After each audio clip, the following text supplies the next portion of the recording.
Hello students, today we are going to discuss the poem Ode on a Grecian Urn. This is written by John Keats. First of all, we need to understand the title of the poem. This is an ode. Ode क्या होता है? This is a lyrical poem. ये जो word ode है, ode is a Greek word. Greek, Greece is a country. तो Greek word है जिसका meaning है गाना. तो ये एक लिरिकल पोएम है, गाने वाली पोएम है. वैसे ओड है क्या? ओड में जो फीलिंग्स होती हैं वो नोबल फीलिंग एक्सप्रेस होती हैं टुवर्ड्स समथिंग और समबडी. किसी चीज़ या किसी पर्सन के लिए नोबल फीलिंग को एक्सप्रेस किया गया होता है. And this is all about an ode. अब इसमें टाइटल में एक और वर्ड आता है urn. This is ode on a Grecian urn. Grecian मतलब ग्रीस से रिलेटेड है, ग्रीस कंट्री से रिलेटेड है. अर्न क्या होता है? जैसे देखो इस पिक्चर में दिखाया गया है. अर्न इज अ वास. वास होता है ये. डैट हैज़ अ नैरो नेक. ऊपर से छोटा होता है. And it is having a pedestal, footed pedestal. Pedestal मतलब देखो ये बेस है ना, बेस के ऊपर अर्न बना हुआ है. तो ये ग्रीस में यूज होता था टू होल्ड एशेस. एशेस मतलब व्हेन समबडी डाइज तो उसकी जलाने के बाद उसकी जो राख बचती है, डैट इज एशेस. तो एशेस के को रखने के लिए अर्न यूज होता था. तो this is an ode on a Grecian urn. Greece में एक अर्न मिला था, उसके ऊपर ये पोएम है. That is written by John Keats. तो in this poem the poet is not speaking to a person. He is speaking to on. on के साथ वो बातें कर रहा है, वो एड्रेस कर रहा है on को. वो जो ऑब्जेक्ट है उससे वो बात कर रहा है. And this is a philosophical poem in which he has compared human life to art. वो कहता है ह्यूमन लाइफ में क्या है, एजिंग होती है, लोग बूढ़े होते हैं, मरते हैं, चेंजेस होते हैं. यहाँ पे फाइनाइट लव होता है, डेथ होती है, डिके होता है. डिके मतलब पतन होता है, डेस्परेशन होती है, लोग निराश होते हैं. लेकिन दूसरी तरफ एक वर्ल्ड है आर्ट का. आर्ट में क्या है? Art is having eternity. Eternity मतलब आर्ट हमेशा रहती है, इम्यूटेबल है, उसको हम खामोश नहीं कर सकते. इसमें परफेक्ट ब्यूटी होती है, एटर्नल लव होता है, इसमें फाइनाइट लव नहीं होता. आर्ट में ट्रुथ होता है, हैप्पीनेस होती है. So we are going to start with the first stanza of the poem. Thou still unravished bride of quietness. क्या वो कह रहा है? वो एड्रेस कर रहा है ऑन को. क्या उसने कहा? Thou. Thou means you. You are still unravished. Unravished मतलब खुशहाल, एनरैप्चर्ड ब्राइड. वो ऑन को एड्रेस कर रहा है एक ब्राइड की तरह. कहता है तुम एक खुशहाल ब्राइड हो ऑफ क्वाइटनेस. क्वाइटनेस है, शांति है तुम में. Thou foster child of silence and slow time. Foster मतलब young. You are young child. तुम बच्चे किसके हो? साइलेंस के और स्लो टाइम के. सिल्वन हिस्टोरियन. सिल्वन मतलब sylvan is related to wooded regions, जो जंगल के साथ रिलेटेड है. हिस्टोरियन, हिस्टोरियन मतलब जो हिस्ट्री की बात करता है, क्योंकि जो अर्न पुराने टाइम पे होते थे ये लकड़ी के बने होते थे. कहता तुम हिस्टोरियन हो क्योंकि तुमसे मुझे हिस्ट्री के बारे में पता चलता है. और तुम सिल्वन हिस्टोरियन हो क्योंकि तुम वुड से बने हुए हो. Who can't thus express a flowery tale more sweetly than a rhyme. कहते तुम जो हो, तुम अपनी फ्लावरी टेल से, मतलब तुम्हारे ऊपर ये जो फ्लावर्स बने हुए हैं, आन के ऊपर जो नक्काशी की गई है, इस पे भी एक कहानी है, एक टेल है. और वो जो तुम कहानी बताते हो, कोई भी हिस्टोरियन इतनी अच्छी कहानी नहीं बता सकता. हमारे जो राइम्स हैं, जो एक पोएट पोएम लिखता है उसमें भी इतनी अच्छी कहानी नहीं होती है जितनी तुम बताते हो. मतलब तुम्हारा एक्सप्रेशन ज़्यादा अच्छा है, तुम अच्छे से कुछ भी बताते हो. What leaf-fringed legend haunts about thy shape. Leaf-fringed मतलब लीफ क्या होते हैं? Leaves.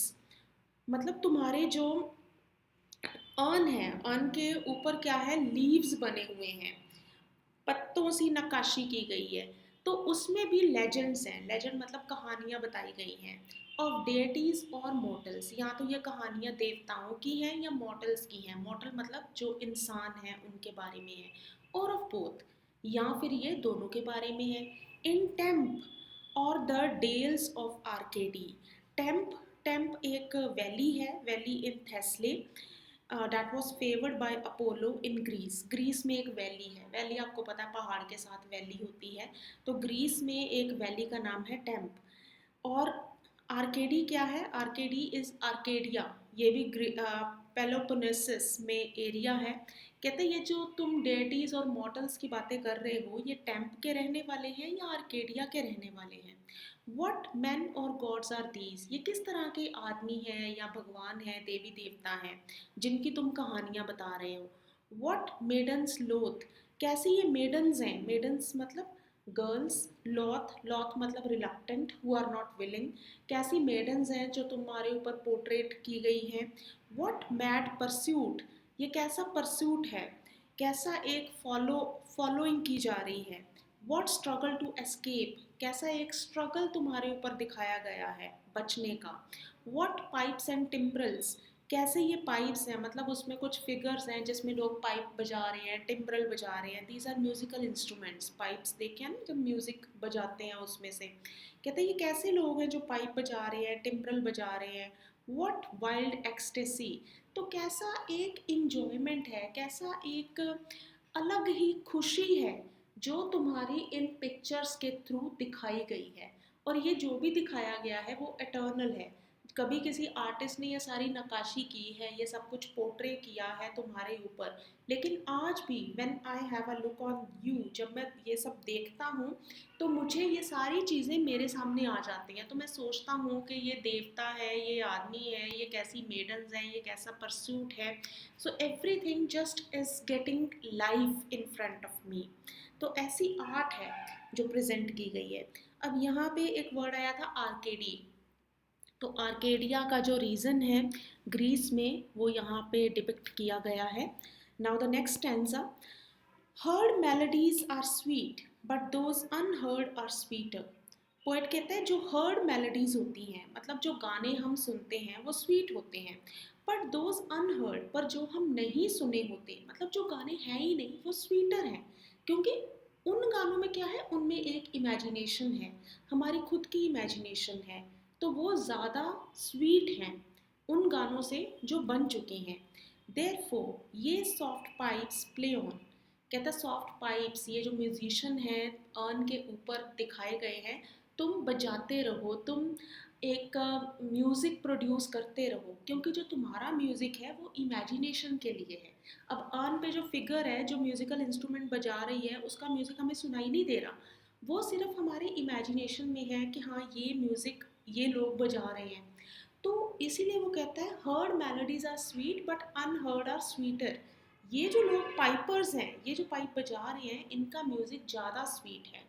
Not to the sensual ear, क्योंकि इनका जो म्यूज़िक है वो हमारे सेंसेस के लिए नहीं है, ह्यूमन ईयर्स के लिए नहीं है, but more endeared pipe to the spirit ditties of no tone. ये म्यूज़िक हमारी स्पिरिट के लिए है, हमारी आत्मा के लिए है। ये एक साइलेंट म्यूज़िक है जिसकी आवाज़ नहीं है, नो टोन, कोई आवाज़ नहीं है इसकी, और ये म्यूज़िक हमारी आत्मा को खुश कर रहा है। Fair youth beneath the trees, फिर वो अगले सीन के बारे में बात कर रहा है जो उस अर्न पे डिपिक्टेड है। तो वहाँ पे एक यूथ को की नक्काशी की गई है, यूथ मतलब नौजवान। कहता है fair youth beneath the trees, जो ट्री के नीचे खड़ा है, दाउ कांस नॉट लीव दाई सॉन्ग, जो गाना गा रहा है। और पोएट कहता है तुम अपना गाना गाना कभी नहीं छोड़ सकते, तुम अगर तुम्हें डिपिक्ट किया गया तुम गाना गा रहे हो तो तुम हमेशा गाना गाते रहोगे, चाहे तुम्हें जब बनाया गया था तब भी तुम ऐसे थे, आज मैं तुम्हें देख रहा हूँ तब भी तुम ऐसे हो, लेटर ऑन भी ऐसे ही रहोगे, तो तुम्हारा गाना गाना हमेशा चलता रहेगा। Nor ever can those trees be bare, और ये जो ट्रीज दिखाए गए हैं ये कभी भी बेयर नहीं हो सकते। बेयर मतलब इन पे कभी पतझड़ नहीं आएगी, ये कभी बिना पत्तों के नहीं होंगे। वैसे क्या है, change is the law of nature, human life में चेंजेस आती हैं, स्प्रिंग के बाद पतझड़ आती है, ऑटम आता है, लेकिन अर्न के ऊपर क्या है, एटर्निटी है। यही डिफरेंस है आर्ट में और ह्यूमन लाइफ में। जो आर्टिस्टिक पीस है डेट इज एटर्नल। तो यहाँ पे अगर स्प्रिंग दिखाई गई है, अगर पेड़ हरे भरे हैं तो वो हमेशा हरे भरे रहेंगे। बोल्ड लवर, और ये जो बोल्ड लवर है यहाँ पे डिपिक्ट किया गया, नेवर नेवर कांस दाउ किस, कहते तुम कभी अपनी बिलवड को किस नहीं कर पाओगे। दो winning near the goal yet, चाहे कि तुम उसके बहुत पास हो. डू नॉट ग्रीव, ग्रीव मतलब दुखी मत हो. यू शी कैनॉट फेड, वो कभी भी फेड नहीं करेगी. फेड मतलब वो कभी भी ओल्ड नहीं होगी. जैसे ह्यूमन लाइफ में क्या है, बुढ़ापा आना ही है, लेकिन तुम्हारी जो बिलवड है she will never get old. Though thou has not thy bliss, bliss मतलब हैप्पीनेस. कहता है चाहे तुम्हें तुम्हारी हैप्पीनेस नहीं मिल पा रही, but she cannot become old. For ever will thou love, तुम्हारा जो लव है that will remain for ever. And she be fair, और वो हमेशा ब्यूटीफुल रहेगी, सुंदर रहेगी. This is the perfection of art. Art में ना तो कभी, जैसे ह्यूमन लाइफ में क्या है, today there is feeling of love, tomorrow that can fade away, वो कल कम भी हो सकती है. लेकिन आर्ट में ऐसा नहीं है. आर्ट में जो आज है that is permanent, that is forever. So this is the beauty of art. So we have discussed two stanzas in this video. Thank you.